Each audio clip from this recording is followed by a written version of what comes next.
Buenas noches, que el Señor sea con ustedes. Gracias.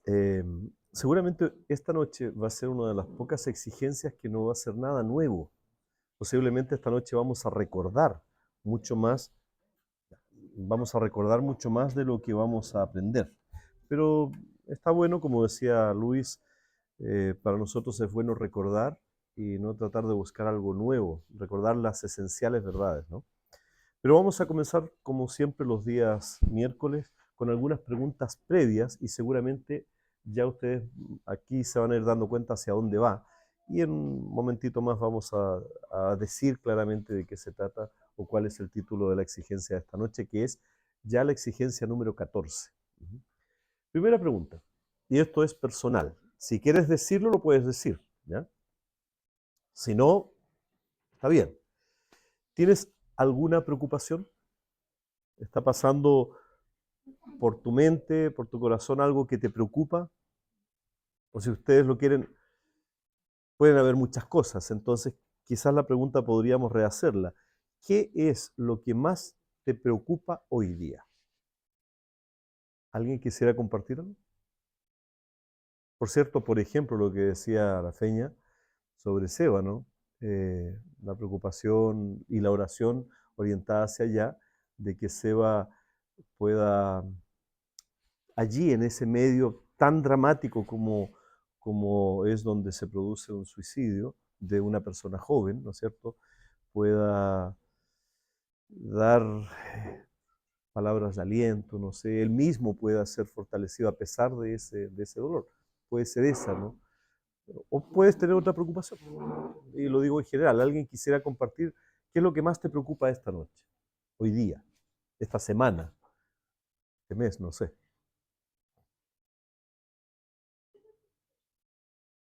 A mí me preocupa la salvación de los hermanos. Uh-huh. Cuando el WhatsApp de hermanos que tenemos, alguna de ellos, tan centrado en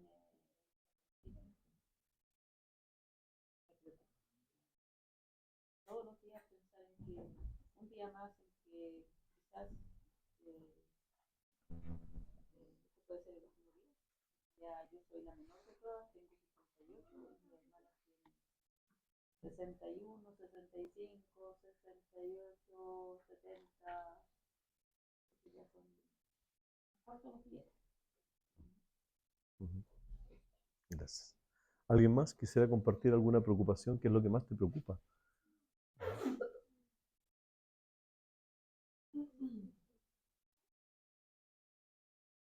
Creo que me pasa lo mismo que le pasa a la preocupación hoy día, más que todo, por ejemplo, más que la violencia, por ejemplo, que en todos los tiempos han habido, yo creo que uno le pregunta a la gente más vieja siempre han habido cosas, como que no es nada nuevo, sino que eso, me preocupa las personas que uno ama y también con las personas que uno va, que Dios le está poniendo por el camino y que uno los ve que están tan ajenos, están lo que no les interesa, en realidad, no es su preocupación conocer a Dios. Y lo otro que más me ha preocupado, que me vino había estado con personas que pertenecen a iglesias evangélicas, yo no, me da pena porque son personas, por ejemplo, también que no tienen primero que no tienen un capital cultural muy grande, y tampoco mucha educación, cómo tienen totalmente transformada la imagen de Dios a consecuencia de los malos pastores, que me llegó a dar pena, o sea, ver a una persona de 78 años hablarme, por ejemplo, de que existe el infierno, pero hay 7 infiernos, y que ahí la gente se tiene que purificar, que una vez que se tenga que pasar por esos 7 infiernos en la purificación, y ahí van a tener salvación, y que yo, lo único que le digo, o sea, le dije yo, que usted no cree en el infierno, o sea, que todo lo que estamos haciendo, por ejemplo, una persona creyente hoy en día, que cree en Dios, total, yo me porto mal, yo total, voy a pasar 7 infiernos, 7 purificaciones, voy a salir purificadita ahí, y todo, y ahí Dios me va, o sea, como que nadie se pierde, que nadie se pierde. Me dio mucha pena de ver eso la vi en ella, vi la cantidad de gente que ya va a una iglesia donde no va poca gente, en el sector amanecer, y me hace pensar que es eso, es triste. Claro. ¿Alguien más? Gracias. Sí, es preocupaciones espirituales, ¿no? Sin duda. Hay gente que en este minuto no está pensando en Dios, no está pensando en lo espiritual, está pensando, voy a poder seguir pagando el arriendo o el dividendo el próximo mes. Noten el alto costo de la vida en Chile, 20% el IPC que ha subido, o sea, la inflación, perdón.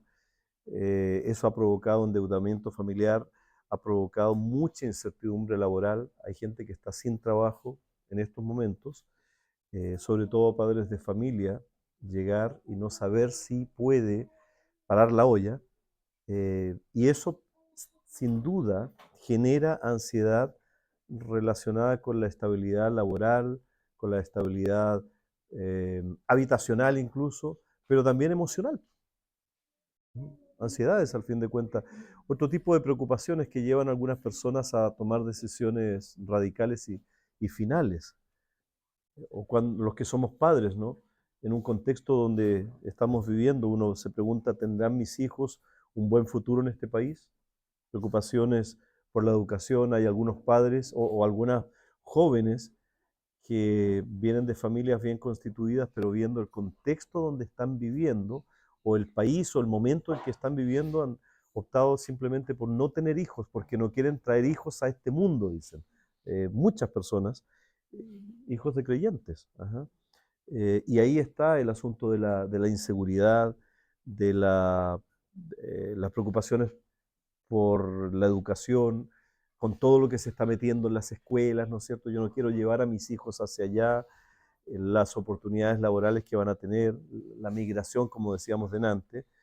Hay muchos jóvenes que están con ansiedad sobre el largo plazo, sobre la situación, qué va a pasar más adelante, ¿ya?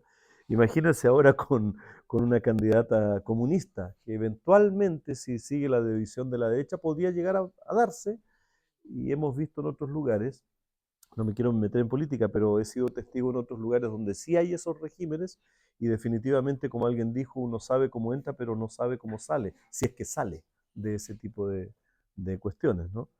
Y en lo personal, cuando uno ya entra a cierta edad, algunos de nosotros tenemos cierta edad y uno empieza a pensar sobre las pensiones son tremendamente bajas, la salud, la vejez, la, el futuro incierto. En algún momento yo, un poco en broma, le decía a mis hijos, miren, cuando ya me empiece a dar chochera, cuando empiece a chochear, por favor, invítenme a cazar al bosque y que se les escape un tiro. Porque uno lo puede decir en broma, pero la mayoría de las personas mayores no quieren llegar a viejos dependientes, ¿ya? Y esa es una cuestión que comienza a aumentar la ansiedad cuando comienza a aumentar la edad. También, o sea, las personas mayores están enfrentando eso e incluso mucho de eso explica el suicidio de personas adultas, ¿ya? Hay ansiedad. Eh, ¿Qué sentido tiene, por ejemplo, achacarse tanto, trabajando, tratando de tener con un esfuerzo tremendo, comprarse un bonito televisor para tu casa y entra un desalmado y te lo roba? ¿No es cierto? O incluso es peor si viene con violencia. La injusticia, puede que no tengas culpa sobre algo, vas conduciendo, se te cruza un irresponsable, al que van a meter preso es a ti, porque no hay justicia tampoco. La corrupción que uno ve ya desatada, o sea, como dice Allen Parte, se están llevando la plata en carretillas para la casa, ¿ya? El mundo político en términos generales, esto ya es cruzado, o sea, ya no es que sea de un sector o de otro, ¿no? Aunque hablan bonito. O sea, la desconfianza institucional, los hechos de violencia, la polarización política que estamos viendo, el vacío espiritual, lo que dices tú, ¿no es cierto? O la tergiversación espiritual, que alimentan preguntas existenciales profundas y que eso va generando ansiedad, frustración, desesperanza, desconfianza. ¿En qué de todas estas preguntas caemos nosotros? ¿Cuál de esas preguntas en realidad te hace sentir más sensible? Te toca más la fibra. Claro, si tú eres una persona mayor, posiblemente algunas de esas preguntas van a estar más presentes, pero si estás criando niños, posiblemente otro tipo de preguntas te va a hacer más sentido. ¿Qué otras preguntas nos hacemos? ¿O qué otra pregunta que no aparece aquí sí me provoca ansiedad? ¿Alguien quisiera compartir algo? Puede ser los estudios, no sé, el trabajo. Ujú.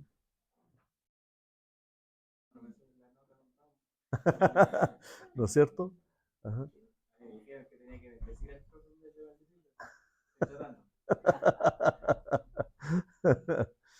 Las notas, porque estamos luchando con eso todo el día. Yo veo, por ejemplo, a Catalina, mi hija Catalina, pasando noches completas estudiando, estudiando, porque su concentración está allí.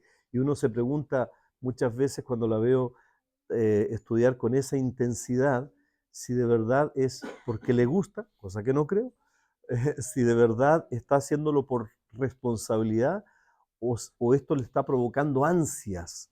Ujú, de, que puede ser un aspecto también, ¿no es cierto? ¿Qué van a pensar los otros? Ajá. ¿Hay alguna cosa que no aparezca aquí que te esté provocando ansiedad?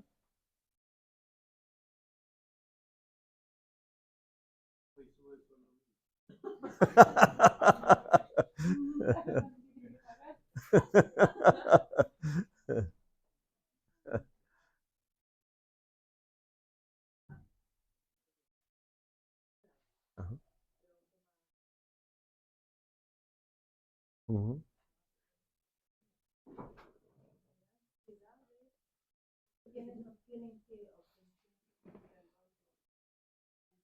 ujú, ujú, ujú,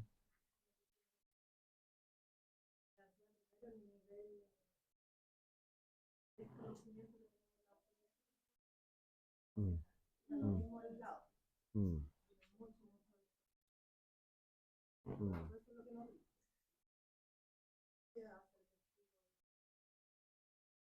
ujú,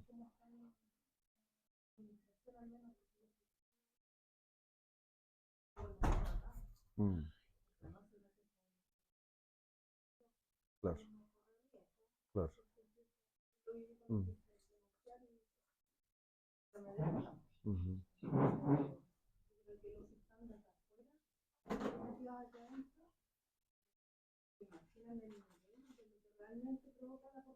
mm, mm, mm. Y eso muchas veces, no sé si ustedes experimentan esto, pero muchas veces las ansiedades provocan paralización, que al final uno, frente a violencia, frente a la corrupción, frente a la injusticia, frente a todas estas cuestiones que pasan, uno se queda como en shock. Al final no hago nada. Ajá.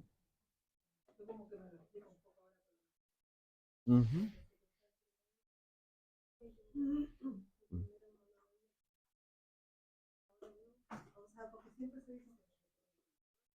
Claro. Ujú. Claro. Ujú. Claro. Claro. Ujú. Mm. Ahora, ¿la ansiedad provoca temor? Ajá. ¿Alguien hasta el momento de lo que hemos hablado, de lo que hemos preguntado, de lo que nos hemos preguntado, alguien tiene algún comentario, algo que le surge en la mente, algún pensamiento? ¿Beto?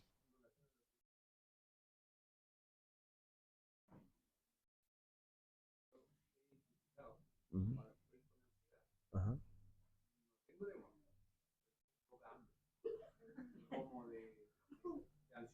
Ya. Ya. Ah, ajá. Ya.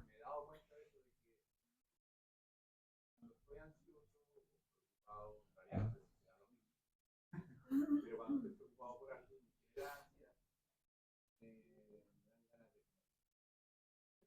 mm, mm, ujú, mm, mm. Claro, claro. Gracias por eso, es bien interesante. Qué otra, qué otra actitud, acción, hábito provoca ansiedad en ti? Cuando tienes ansiedad, ¿qué es lo que haces?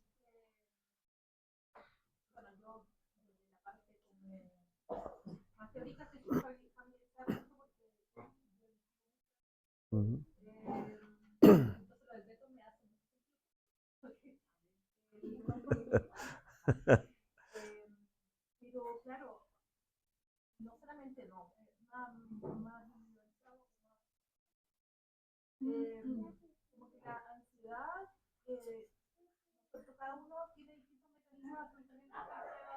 Ujú,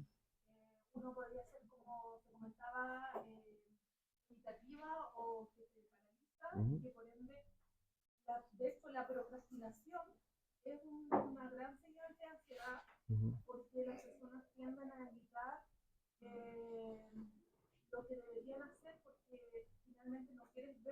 ujú,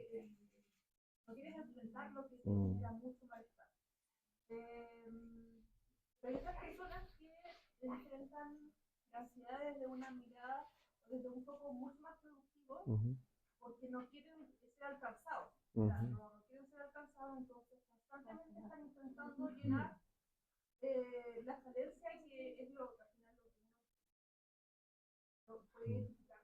ujú, ujú, claro, claro. Ujú, mm,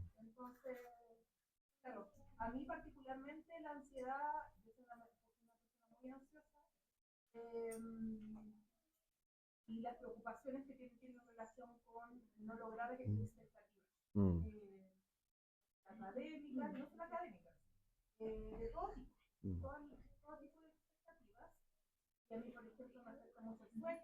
mm,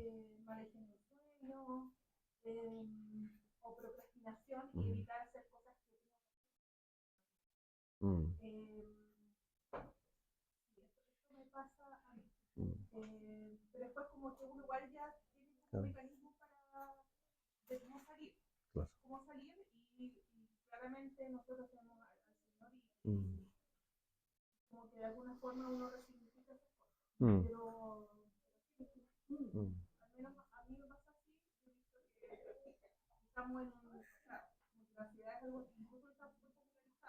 claro. Ujú,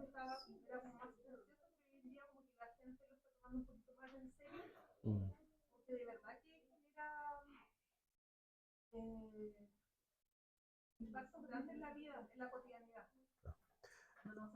Sí, de hecho se nota en la conducción. En el caso de los hombres, noten una cosa bien interesante, ¿ah? Cuando hay un problema, generalmente en el caso del hombre, para evadir el problema, el hombre se llena de actividad, de trabajo. Ajá.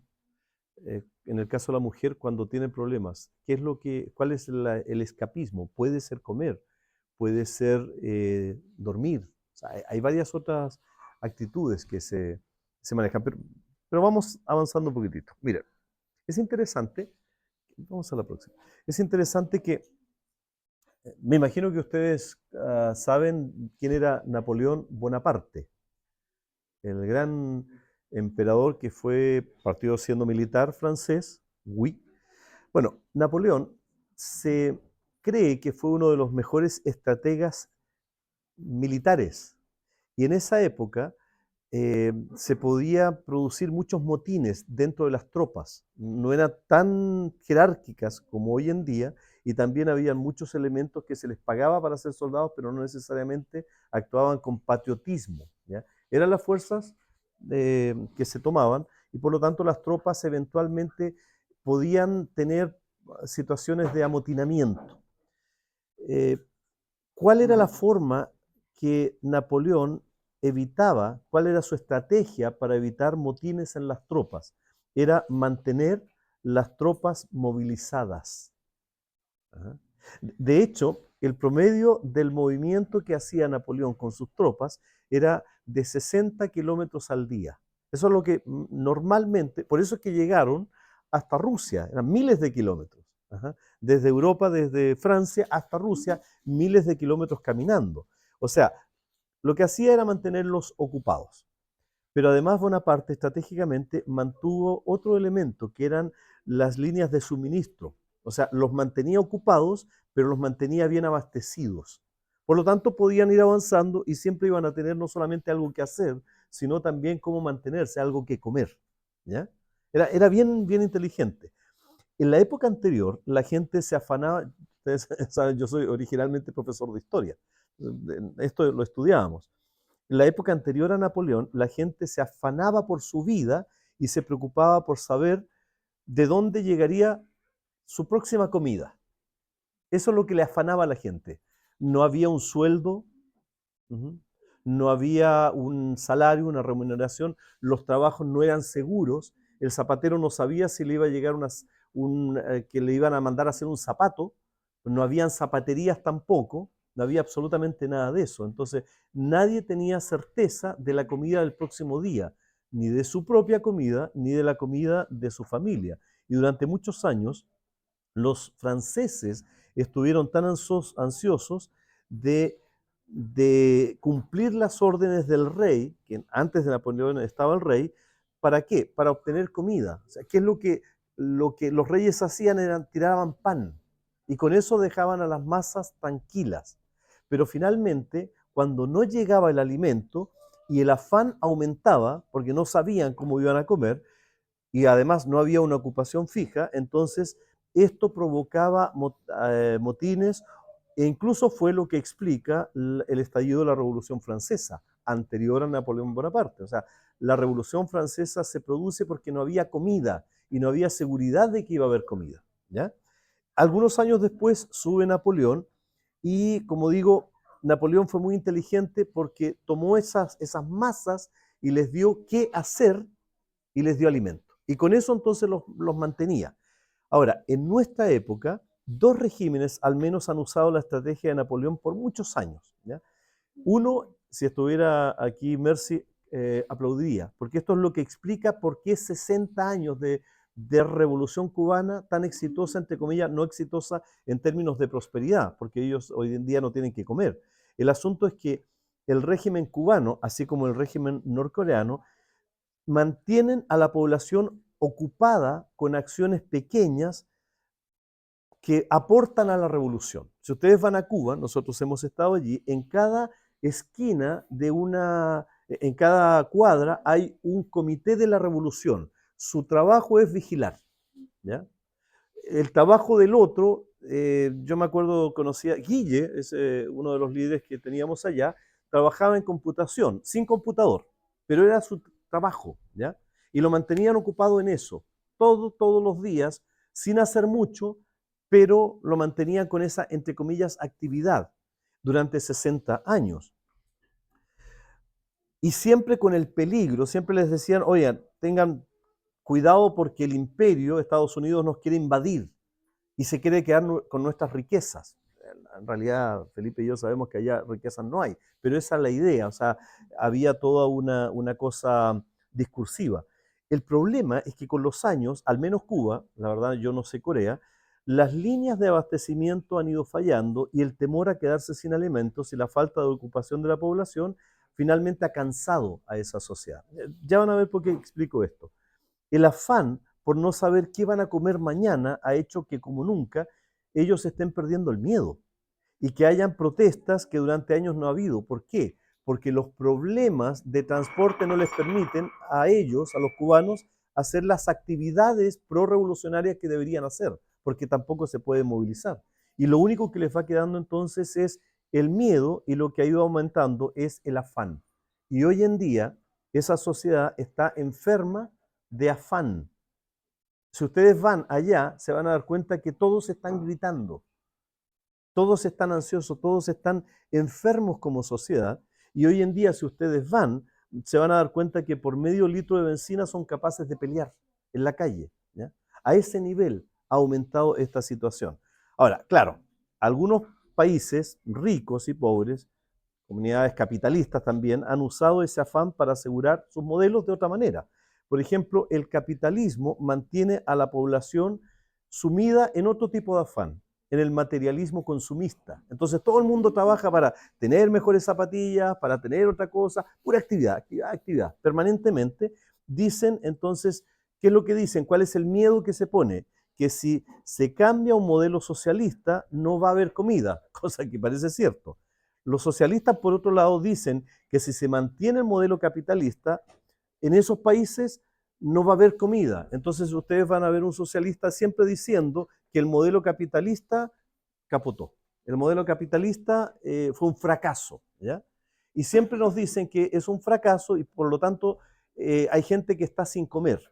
Ahora, yo no sé si en Chile ustedes han sabido en los últimos 10 años si alguien se ha muerto de hambre. ¿No? Porque no ha habido gente así. Pero ese es el discurso de ambos lados, ¿ya? Uno ataca al otro sobre esto. Ahora, ¿por qué razón? ¿Qué es lo que usan ambas sociedades? Y esto es humano. Usan el temor y el afán para asegurar sus modelos. Temor y afán. O sea, mantener a la gente afanada y por lo tanto entonces tratando de buscar algo, algo que hacer o algo en que entretener sus vidas constantemente. Siempre con la amenaza de que si cambia, entonces eso va a provocar un caos. Noten lo que dice, por favor, la palabra de Dios. Es cierto lo que decía la María Eugenia delante, pero, decía la María Eugenia, pero nosotros tenemos algo distinto, ¿ya? Lo mismo que decía Fernanda. Por favor, vamos a Mateo capítulo 6, versículo 25 al 34. ¿Qué es lo que dice Jesús? ¿Ya?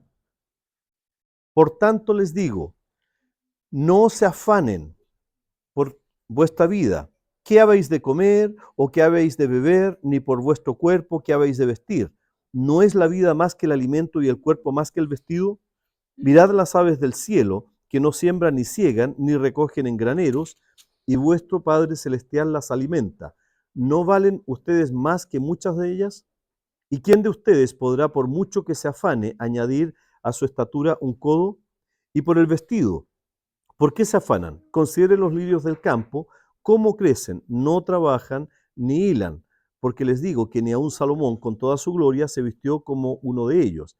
Y si la hierba del campo de hoy es y mañana se echa al horno, Dios la viste así, ¿no hará mucho más con ustedes, hombres de poca fe? Entonces, no se afanen, pues diciendo qué voy a comer o qué voy a beber o cómo me voy a vestir. ¿Por qué? Dice Jesús, porque los gentiles buscan estas cosas, pero el Padre Celestial de ustedes sabe que tienen necesidad de estas cosas. Por lo tanto, esa es la conclusión de Jesús, por lo tanto, busquen primero el reino de Dios y su justicia, y todas esas otras cosas les serán añadidas. Así que, y concluye Jesús nuevamente, no se afanen por el día de mañana, porque el día de mañana trae su propio afán. A cada día su propio mal, dice Jesús. ¿Cuál es la exigencia de esta noche? No se afanen por las exigencias de la vida diaria. Jesús lo que no hace es asegurarnos que vamos a tener su reino siendo afanosos, sino todo lo contrario. Que debemos aprender a no tener afán a pesar de lo natural del afán. De hecho, Jesús lo que no quiere en términos de lo que somos y de lo que hacemos, lo que no quiere Jesús es que estemos ansiosos. ¿Qué cosas provocan ansiedad en general? No saber si vamos a comer. ¿Qué cosas nos provocan temor? Que si nos portamos mal en el ámbito espiritual, entonces Dios no nos va a bendecir. De hecho, hay muchas teologías o muchas doctrinas que hablan de eso, ¿no es cierto? Que si tú tienes un problema de salud, si no tienes suficiente comida, si tienes algún problema de relaciones, es porque hay pecado oculto. Entonces Dios te está castigando, ¿ya? Pero lo que dice Jesús no es eso. Ujú. Él envía la lluvia sobre todos. Parte del objetivo de esta vida es darnos su presencia. ¿Para qué? Su presencia nos libra del afán, de darnos paz. ¿Recuerda lo que dijo Jesús a Pedro? Dale paz a mis ovejas, apacienta mis ovejas. Ajá. Ese es un llamado de Jesús. Por cierto, la palabra afán en griego es merimnao, que significa ansiedad, preocupación, temor, tristeza, pero también incluso puede significar división. División entre lo que mi alma anhela, como dice el salmista, ¿no es cierto? Y lo que mi cuerpo anhela. Ajá. Mi vida. Cuando tienes preocupaciones, esa preocupación justa y válida se convierte en un afán, o sea, te quita la paz. Aquí está el medidor. Ujú. ¿Qué es lo que provoca temor? Lo natural, obviamente, pero eso te provoca, ese temor te provoca ansiedad al punto de que pierdes la paz, de que ya simplemente no logras salir a la calle. ¿Qué provoca tristeza en tu vida? ¿Qué divide tu alma? ¿Qué divide tu pensamiento entre lo que sabes que Dios te está diciendo que va a cuidar y lo que quieres hacer tú para tener? Ujú. ¿Se entiende? ¿Quieren conversar sobre esto un poquito? Ujú. Yo creo que en ese sentido, como ser humano, de nuestro control. Ujú. Y ahí uno vuelve a Génesis, la, la tentación, ¿cierto? La que Ujú. le hace Satanás, ser como Dios. Ujú. Quizás eso es lo que nosotros, sabiendo que Dios es soberano y que Él tiene todo bajo control, Ujú. queremos nosotros suplir eso y Ujú. tener nosotros. Ujú. Ujú. Ujú. Jesús nos dice, no se afanen, pero dice algo más. No se afanen por el día de mañana. Es algo interesante, vamos a verlo. ¿Qué es lo que exige con esto Jesús? Una manera de vivir sin ansiedad y sin temor ante las circunstancias del mañana. O sea, enfrentar lo de hoy, ¿ya? Sin... ¿Mm? Diaria. Ajá, sí, sí, claro. Exacto. No se afanen por su vida. Hay un afán natural, ¿ya? El del día. Yo voy a hacer la comida de hoy día, pero no voy a estar preocupado del otro día. Incluso puedo cocinar para que quede para mañana, pero se puede echar a perder mañana. Ajá. O a lo mejor nunca llega. La mayor parte de nuestras preocupaciones no tienen que ver con el día hoy. La vida diaria la hemos proyectado el día de mañana, de ahí en adelante. Ajá. ¿Se han dado cuenta de eso? Lo que nos preocupa en general no es lo que está pasando hoy día. Lo que nos preocupa es lo que va a pasar mañana, de ahí en adelante. Eso es lo que nos quita el sueño la mayor parte de las veces.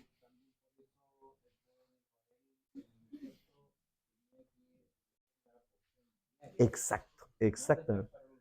Exacto, exactamente. Se echaba a perder al otro día. Ajá. Para depender, exacto. Aquí hay un llamado implícito a depender de Dios. Ajá.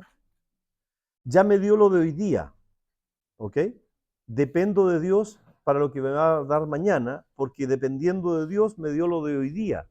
¿Se entiende? Eso es la vida diaria, es una constante, es un continuo que no acaba hasta que nos encontremos con Él.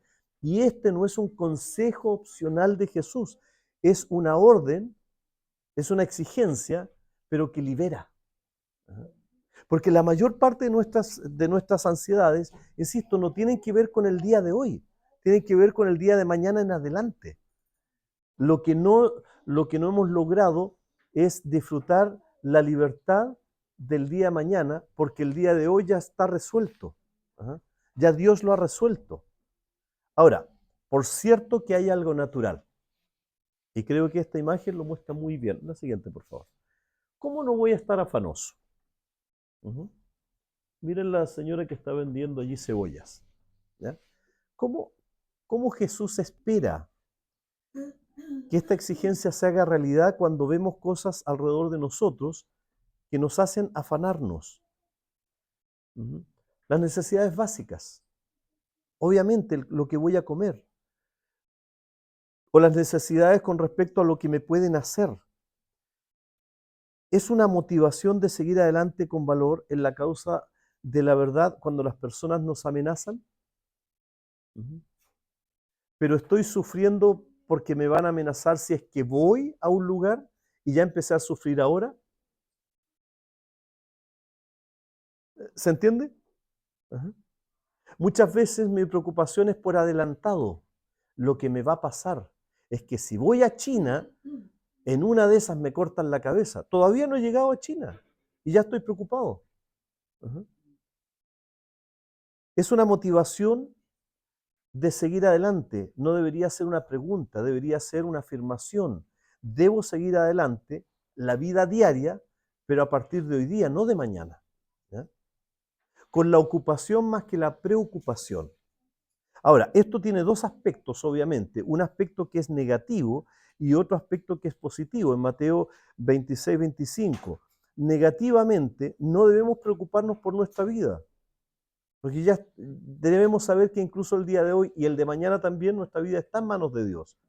Por la comida, porque Dios sabe lo que nos va a proveer, y por el día de mañana, porque sabe las circunstancias que nos van a tocar. Pero positivamente, en lugar de afanarse, ¿qué es lo que nos dice? En vez de esto, hagan esto otro. Busquen su reino. O sea, cuando pienso en mi vida, cuando pienso en el alimento, cuando pienso en el vestido, cuando pienso en la misión, en todos los aspectos, cuando pienso en mi esposo, en mi esposa, en mi familia, debo ponerlos en manos de Dios y confiar en su voluntad. ¿Por qué? Porque mi preocupación en primer lugar debería ser buscar su reino. Ujú. Y dejar, lo que decía Cristian, a Él todo lo demás. ¿Por qué? Porque eso está en su control, no en mi control. Bueno, por cierto, la idea no es llegar a ser tan pasivo como un presidente que había en Chile que se llamaba, y no sé si ustedes lo saben, Ramón Barros Luco, que decía, miren, yo jamás me preocupo de nada. ¿Ya? ¿Por qué? Porque hay dos tipos de problemas nada más en política. Los problemas que se resuelven solos y los que no tienen solución. Entonces, ¿para qué voy a andar preocupado por la vida? ¿Ya? Era happy, happy. Esa mirada sin duda es muy simplista, muy pasiva, incluso podríamos decir hasta muy fatalista. No es lo que Jesús nos está diciendo. La Biblia nos está presentando razones diferentes para ser activos y aún positivos frente al día a día. ¿Ya? Y da razones por las cuales no estar afanosos por el día de mañana. Entonces, la pregunta evidentemente es natural. ¿Cómo no estar afanados? Bueno, aquí viene la respuesta. La siguiente, por favor. Primero, porque la vida es más que alimento y el cuerpo más que el vestido. O sea, si lo ponemos en la proyección de Dios, esto no es todo. ¿De qué cosa nos estamos preocupando? Del alimento, del cuerpo, de la imagen. Y lo que Dios nos dice es, pero si eso no es todo, hay algo más que eso. ¿Qué significa esto? ¿Por qué tendemos a afanarnos por el alimento, por el vestido? El alimento en el sentido, ¿no es cierto?, de todo lo que tengamos para vivir, y el vestido, porque hay tres cosas que perderíamos si no tuviéramos alimento y vestido. Esto es lo natural. Lo primero que perdemos cuando no tenemos comida es, aunque nosotros no lo reconozcamos muchas veces, es un placer. Porque en general la comida sabe bien. Es un placer físico. ¿Mm? Nosotros, bueno, nosotros tenemos un hijo que es medio atípico, ¿no? Él no vive para comer. ¿No? Come para vivir, no es feliz. Mateo hay que obligarlo a comer. O sea, él no disfruta al nivel del resto de los mortales como nosotros, ¿no es cierto? Ricardo, Felipe y yo con un pedazo de carne, lo masticamos. Es un placer, ¿no es cierto? Lo disfrutamos de esa manera, porque la comida sabe bien. Bueno, posiblemente en ocasiones cuando no estamos pensando de la manera de Dios, sino de nuestra manera, en que no sabemos qué vamos a comer, en realidad lo que estamos pensando inconscientemente es que vamos a perder un placer. Hay que tener cuidado con eso. Lo segundo es que perderíamos algunas alabanzas y miradas de admiración si no tuviéramos un buen vestido. ¿Qué es lo que significa esto? ¿Cuál es la idea? El elogio de los hombres o el temor hacia lo que dirán los demás. El vestido representa cómo los otros nos miran, no necesariamente el frío. Representa el buen vestir. Cuando nos vestimos bien ¿para qué? Para ser admirados, en general. Ajá. El hombre no se compra, o antes no se compraba una corbata que realmente sintiera un placer interno, sino un placer de admiración. ¿Ya? Los vestidos de las fiestas, hay casi una competencia. ¿Cuál de esos vestidos es más admirable? ¿Por quién? Por el resto. Es comparativo. Ajá. Y lo peor que podría haber en una fiesta donde van muchas mujeres es que dos lleguen con el mismo vestido. Porque ahí la comparación va a ser por el cuerpo que llena ese vestido. Y se da, es muy natural en eso. Y en tercer lugar, entonces, allí lo que estamos perdiendo o la preocupación inconsciente tiene que ver en cómo nos miran los demás. De hecho, el temor al fracaso tiene que ver con qué van a decir los demás. ¿Cómo van a ver que no pasé el examen? ¿Qué van a decir mis padres? ¿Qué van a decir mis compañeros? Ajá. No es tanto yo mismo, sino los demás también. Y en tercer lugar, perderíamos la vida si no tuviéramos nada que comer o nada para protegernos. Ahí sí, en tercer lugar, recién está el asunto natural de la vida, la necesidad biológica, física, química incluso. ¿Qué es lo que Jesús responde frente a ese tipo de cuestiones que son naturales? O sea, por favor, no lo estoy criticando, esa es la naturaleza de la vida. Todos caemos en absolutamente lo mismo, ¿no? Si este afán te domina, entonces has perdido la orientación o el propósito de la vida que Dios quiere. Ajá. Por ejemplo, en una sociedad capitalista, vamos con todo el discurso, ¿no es cierto?, de lo que se dice, una sociedad capitalista, consumista, materialista, te mide por lo que tienes, no por lo que eres, ¿no es cierto? Por la profesión, tú alcanzaste a ser X. ¿Quién eres tú? Yo soy médico. No, yo soy Mateo. En primer lugar, la esencia es lo que está dentro, no lo que logré para que los otros me vean. ¿Se entiende la diferencia? Jesús entonces responde, primero, la vida no fue dada para los placeres físicos. La vida fue dada por Dios para el gozo del ser humano, en primer lugar, en Dios. Por eso me gusta mucho lo que dice John Piper, ¿no es cierto? La satisfacción en Dios. Y ahí viene una primera pregunta. ¿Estamos satisfechos con nuestra relación o en nuestra relación con Dios? ¿O qué otro tipo de cosa nos satisface? ¿Los placeres, la imagen? ¿Nos satisface el tener nuestra vida natural ya resuelta? ¿O nos satisface en primer lugar esa relación, ese gozo, esa intimidad que tenemos con Dios? ¿Eso está en primer lugar? Porque para la vida de un creyente debería ser así, idealmente. En segundo lugar, noten cómo responde Jesús al segundo elemento de la imagen de los demás. La vida no fue dada para la aprobación de los hombres, sino para algo mayor, para la aprobación de Dios. O sea, ahí viene una nueva pregunta para nosotros.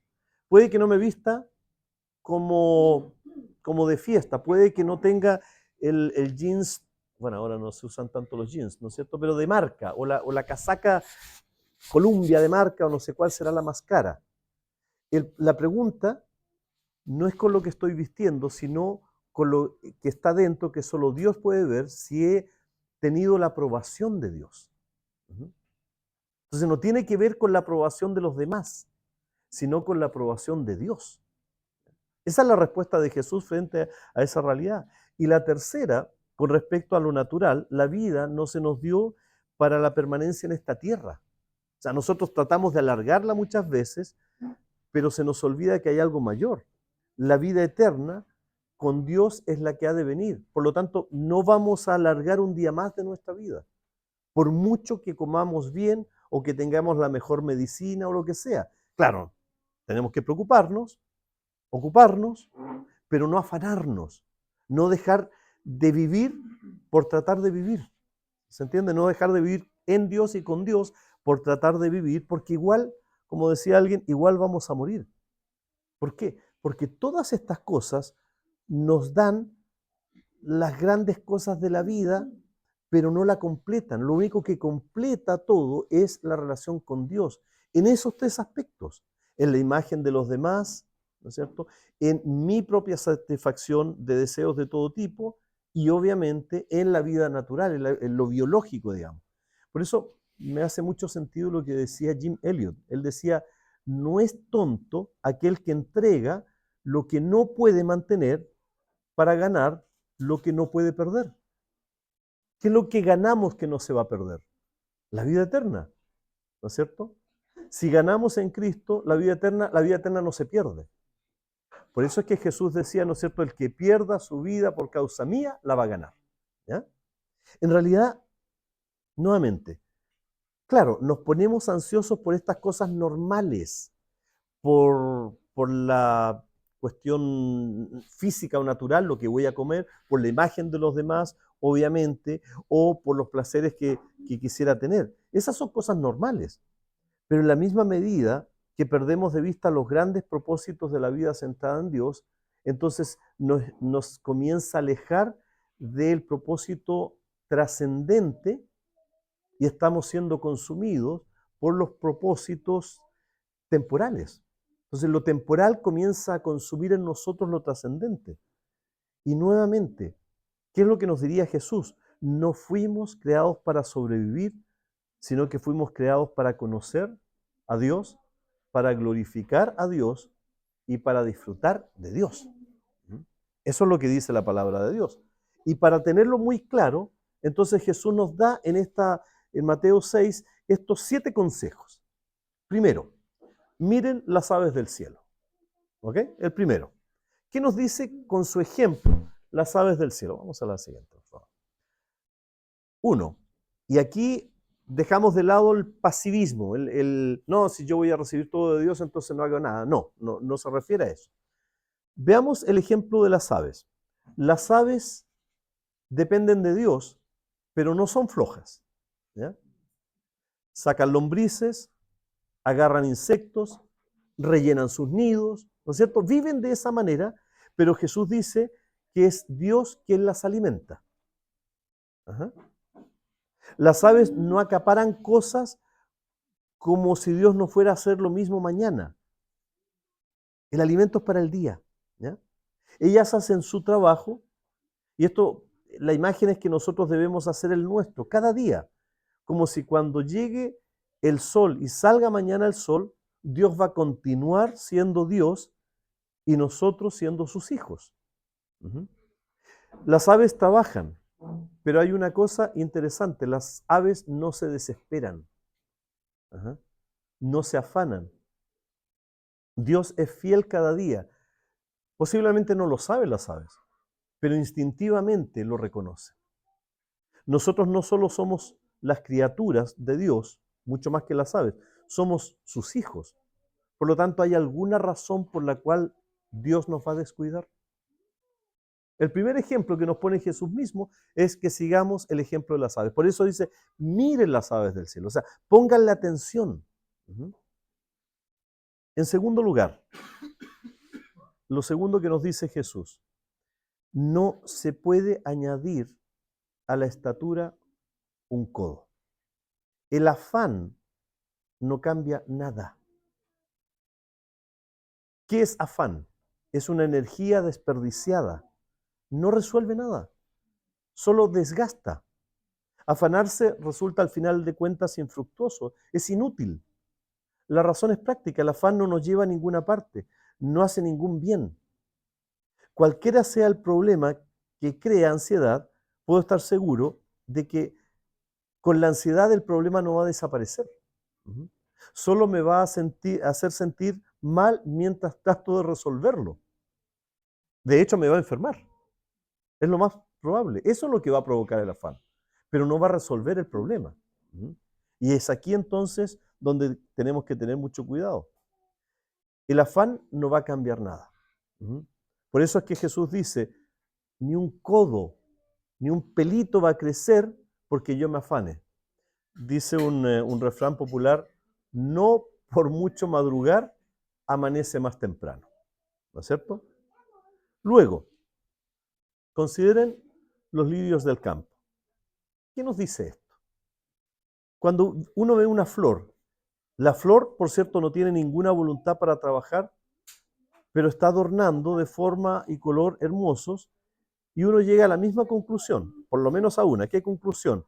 A Dios le gusta adornar, a Dios le gusta lo bello, lo ordenado, pero el adorno que Él prometió no quiere decir que tendremos vestidos llamativos, sino que tendremos el vestido que necesitamos para brillar ante sus ojos. ¿Para qué sirve la flor? No sé si ustedes se han preguntado esto. Polinización, ¿qué más? Bueno, sí, ¿por qué? Porque te alegra el alma, ¿no es cierto? Tú ves un lindo ramo o estas flores, los lirios, en tu casa, los pasas y con la luz se ven brillantes, te alegra el alma. Si tú puedes verla, digamos, lo puedes reconocer. Pero noten lo absurdo que sería tener un florero con hermosas flores y ponerle encima una bolsa. No luciría para nada. Si uno tiene, es lo mismo que, a ver, si uno es un mecánico como Jaime, no esperaríamos que Jaime, Dios lo va a vestir con un tutú, con una de estas, claro, ¿saben lo que es el tutú? Es el vestido de las bailarinas de ballet. Imagínense a Jaime arreglando un auto con un tutú. Lindo sería. No tendría ningún sentido. Uno tiene el adorno que necesita para hacer lo que Dios le llamó a hacer. Esta es la clave aquí. Ajá. El adorno a los ojos de Dios, como nos ve Dios hermosos, es lo que Él nos da para hacer el propósito que nos llamó Él a hacer.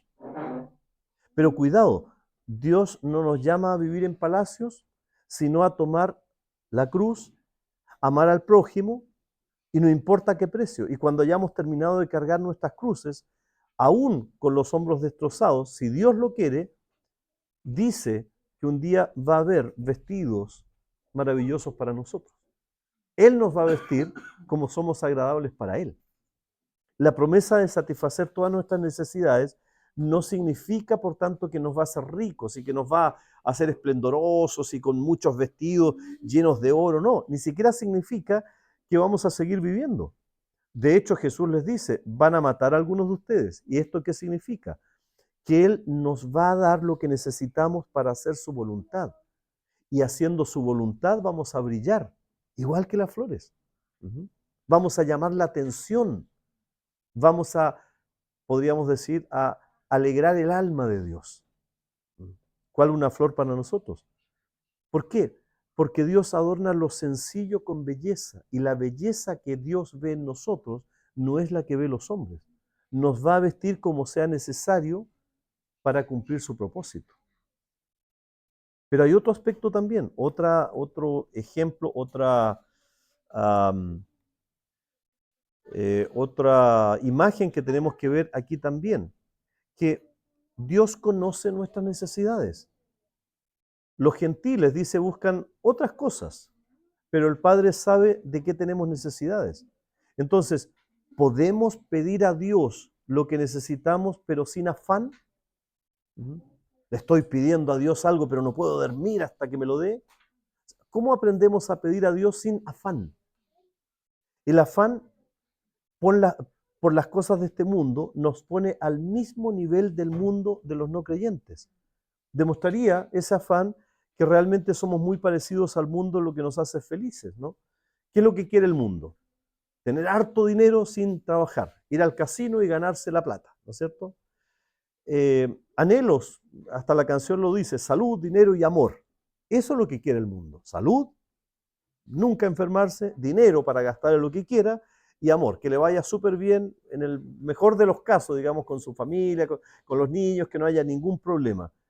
Ahora pensemos, ¿qué es lo que nosotros pedimos a Dios? ¿Cuál es el tipo de oraciones que nosotros tenemos ante Dios? ¿Qué le pedimos? ¿Que estemos bien de salud? ¿Que estemos bien en nuestros matrimonios y en nuestras familias? Y que no nos falte el trabajo y los frutos. Se parece mucho a las oraciones del mundo, porque las mismas categorías son salud, dinero y amor. ¿Y qué es lo que nos pide que oremos? Por ejemplo, ¿recuerda lo que habíamos visto cuando estábamos hablando de la exigencia sobre orar? ¿Qué es lo que oramos? Por la gloria de Dios. Cada día oramos por la gloria de Dios. Cada día oramos, por ejemplo, para que el Señor envíe obreros a su mies. Parece que estamos medio distorsionados de la orientación que tiene Dios, ¿no? Ahora, Jesús piensa que nosotros no queremos ser como el mundo. Y eso también demostraría que no creemos que nuestro Padre en el cielo conozca nuestras necesidades, porque lo que estamos haciendo muchas veces es darle instrucciones a Dios sobre lo que queremos. Por ejemplo, esto se muestra mucho en el problema de las ofrendas o el diezmo. No, saben que yo no puedo dar porque si no me va a faltar aquí o allá. ¿Qué es dar el diezmo o las ofrendas?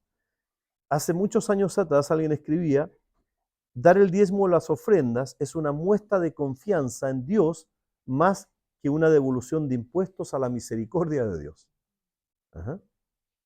Quizás no creemos que Él tenga el corazón de un Padre amoroso y va a resolver nuestras necesidades. Y ahí nos ponemos afanosos. El afán demuestra que estamos demasiado cerca del mundo y muy lejos de Dios. Entonces, no te afanes, dice Jesús, el mundo no tiene nada eterno que ofrecerte y tu Padre sí está atento a tus necesidades ahora y para siempre. Entonces, afanarse es vivir como los que no conocen a Dios. Pero lo que nosotros sabemos es que nuestro Padre cuida de nosotros. Por lo tanto, vamos a la siguiente. Lo que tenemos que hacer es buscar primero su reino. Dios trabaja para nuestras necesidades. Y es interesante. ¿Qué significa esto? ¿Qué significan todas estas cosas?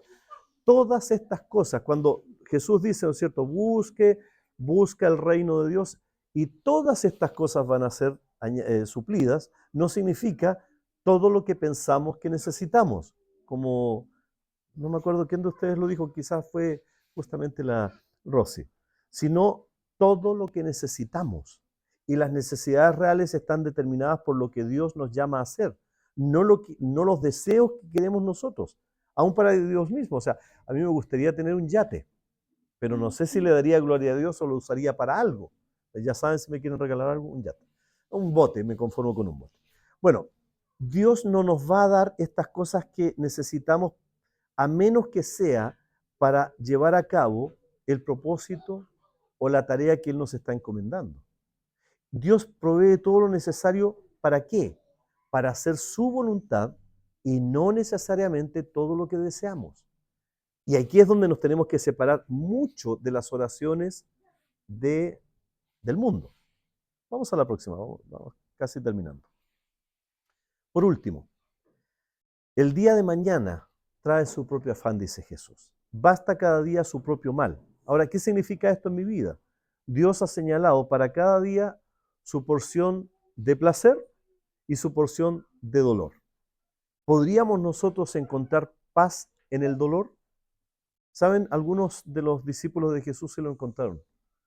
Encontraron que estaban haciendo la voluntad de Dios cuando les sacaron la mugre. ¿Sí? Juan, Pedro, incluso alabaron a Dios. En medio del dolor. En otras palabras, no me debo apropiar de los problemas que Dios ha asignado para mañana. Eso vendrá mañana. Si es que el Señor permite persecución, esa vendrá cuando venga. No debo adelantar hoy en la forma de un afán. Debo creer que Dios seguirá siendo Dios mañana y mañana Dios también me dará gracia para los problemas de ese día. Esa gracia, como el maná, no se da para mañana, se da hoy día para hoy día, mañana para mañana. Porque su gracia no se agota. Jesús no quiere que esté aparte del problema diario. Sí, ocupado hoy día, pero no sumemos el afán del día de mañana. No nos quiere bajo la tensión. ¿Para qué? Para que cada día dependamos de Él. Así, entonces, al contrario, nos dice cuán importantes somos en su plan, y central debería ser su reino en nuestras vidas. Y si nosotros lo entendemos de verdad, menos afán va a haber en nuestras vidas. Les confieso algo, yo cada vez que salgo no tengo ni idea si voy a volver, honestamente. Y Estela es testigo de que no tengo temor de eso. De verdad, no lo estoy poniendo como ejemplo, sino como un aprendizaje diario. Porque hasta cuando subo al avión, no es el piloto el que tiene el control, es Dios. Y el día que se caiga es porque Dios lo permitió. Y no soy fatalista, soy realista en eso. No voy a tomar prestado el problema de mañana. Yo sé que Dios mañana me va a dar gracia, porque hoy día me la ha dado también para enfrentar. Ahora, ¿cómo podemos hacer estas cosas? Vamos a la siguiente, por favor. ¿Cómo podemos hacer que estas 7 razones para no afanarnos se mantengan en nuestra vida mental y emocional y así vencer el afán? De manera consciente, obviamente. Quizás nos pueda ayudar mucho recordarlas cada día y memorizarlas. ¿Recuerdan ustedes primero? Porque la vida es más que el alimento y el cuerpo más que el vestido. Esa es la primera razón, la vida. De hecho, sería bueno tenerlo en un letrerito en algún lugar donde lo veamos para que no nos olvidemos. Segundo, miren las aves del cielo. Tercero, no podemos añadir a la estatura un codo. Cuarto, considera los lirios del campo. Quinto, los gentiles buscan otro tipo de cosas, pero Dios sabe lo que necesitamos. Sexto, cuando tú buscas el reino de Dios primero, Dios va a proveer tus necesidades. Y séptimo, el día de mañana trae su propio afán y basta cada día con su propio mal. Si nosotros repetimos estas razones que da Jesús y las hacemos parte de nuestro pensar y de nuestro vivir diario, y como decía Juan, si sabemos que es esto y conocemos su voluntad, algo va a empezar a cambiar también en el afán que tenemos. Y vamos a poder cumplir con la exigencia de Cristo. Conclusión, la última. Simple, confía en Dios. El reino de Dios no se construye con afán, sino con obediencia. Y lo que Jesús está haciendo en el Sermón del Monte, en el capítulo 6, en estos versículos, nos está dando una opción, nos está haciendo una exigencia. Y una exigencia es para obedecerla. ¿Ok? ¿Alguna pregunta o algún comentario? Justo 1 hora.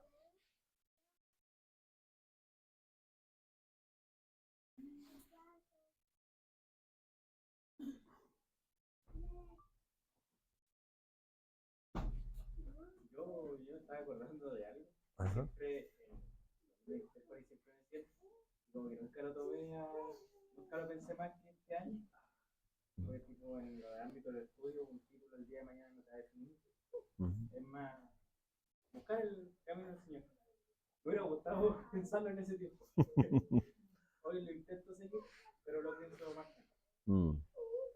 Sí, gracias. Muchas cosas cuando las vemos hacia atrás nos damos cuenta que es lo que no hemos hecho.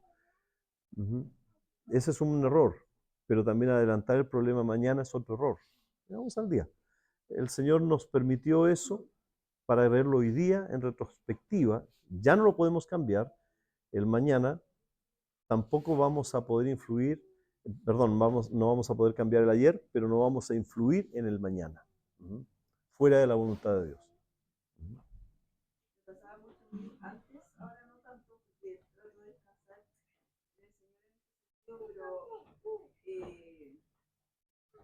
me afanaba con ciertas cosas que eran agradables para mí, por ejemplo, planificar un viaje, viaje de vacaciones. Ya tenía todo listo, los pasajes y todo, la fecha que era en, no sé, 5 meses más, por ejemplo. Y como que desde hoy hasta esos 5 meses todos los días era como que pasaban, como que andaba en piloto automático y al final me daba cuenta que no vivía el día a día, sino que mi meta estaba como en ese viaje y eso era lo importante. Claro. Sin saber, obviamente, si iba a llegar allá o no, porque en realidad uno entiende que no sabe eso. Pero muchas veces nos pasa que no vivimos el día a día, no apreciamos lo que el Señor nos permite vivir en el día, pensando en lo que va a venir después. No sé, en el cumpleaños que tengo el sábado, por ejemplo, que ahí voy a pasar bien, voy a hacer X cosas. Como que ponemos nuestra atención en eso finalmente, Claro. porque ponemos toda nuestra energía en eso, Claro. en esperar ese momento y el momento pasa así Claro. y uno no aprovecha lo que pasó mañana, pasado. Claro. Obviamente el Señor nos conoce y sabe que por eso mismo está también mandándonos a que no nos afanemos y que vivamos el día a día. Ahora, eso no quiere decir que no vamos a hacer cuestiones que tienen que estar hechas en una semana o lo que sea, ¿no es cierto? Pero que el afán no nos consuma. Ese es el punto de Jesús. Que en nuestra mente y en nuestro corazón eso nos quite la paz. Porque uno sí puede estar, por ejemplo, cortando leña en diciembre para ocuparla durante el invierno, ¿ya? Pero eso no te puede quitar la paz. Y por cierto, lo que estoy compartiendo no es algo que yo lo haya resuelto. Estoy luchando cada día con eso también. Porque hay algunas personas que expresan ansiedad de una manera distinta que otras. Porque la ansiedad para uno se expresa o corriendo, o gritando, o no manejando la frustración. Y para otros, súper tranquilito, pero por dentro es un volcán a punto de explotar. Entonces, todo ese tipo de cuestiones tenemos que irlas manejando porque hay consejos. Al final, la ansiedad, en la expresión que sea, va a provocar problemas incluso en nuestra propia salud. Y no vamos a estar glorificando a Dios.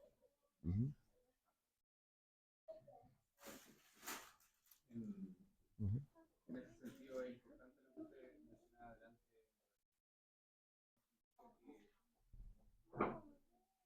nuestros compromisos, responsabilidades o que no nos proyectemos. El problema es la ansiedad. ¿De qué manera lo hacemos? Claro, exacto. Porque sacando un problema parecido, Pablo, en Tesalonicenses, la iglesia oyeron que Cristo venía, dejaron de hacer todas las cosas, los hombres no salían a trabajar porque Cristo venía.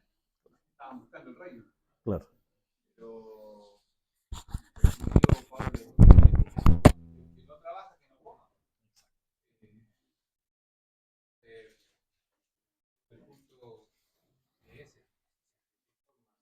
Tenemos que aprender a descansar en el Señor también, pero también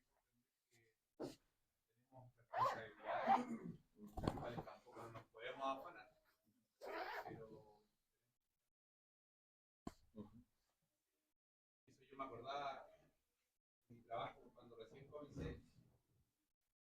Yo lo que salgo a trabajar me programan hoy para mañana. Yo trabajo en base a producción, la cantidad de cajas, por así decirlo, que me den, con lo que puedo llegar yo a la meta y eso se produce. Entonces yo cuando recién comencé a trabajar en esto,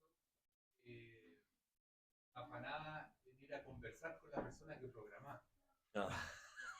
Como que se acordara de mí, que me diera buenas cajas para yo poder llegar a la meta, entonces tratar de caer bien. Igual me di cuenta de que estaba mal, estaba asegurando el chancho, como se dice. Claro. En realidad, estaba confiando en el Señor.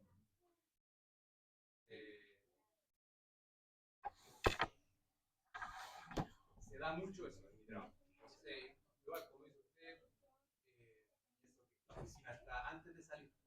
Entonces uno siempre tentado de, antes de salir de la planta, pegarse el respiro y acuérdese de mí. Pero al final, gracias al Señor, como ora todos los días de gracias por que no nos falta nada. Y también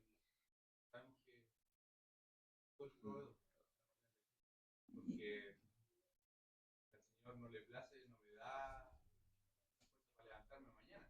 Y aunque tengo una muy buena programación, Claro. no voy a poder levantar, no salir de trabajo. Ahora, hay algunas cuestiones, solamente para terminar, dos cuestiones, ¿no? Primero, el equilibrio normalmente está al medio, ¿ya? Normalmente el equilibrio entre dos extremos es el medio. El equilibrio es el día de hoy.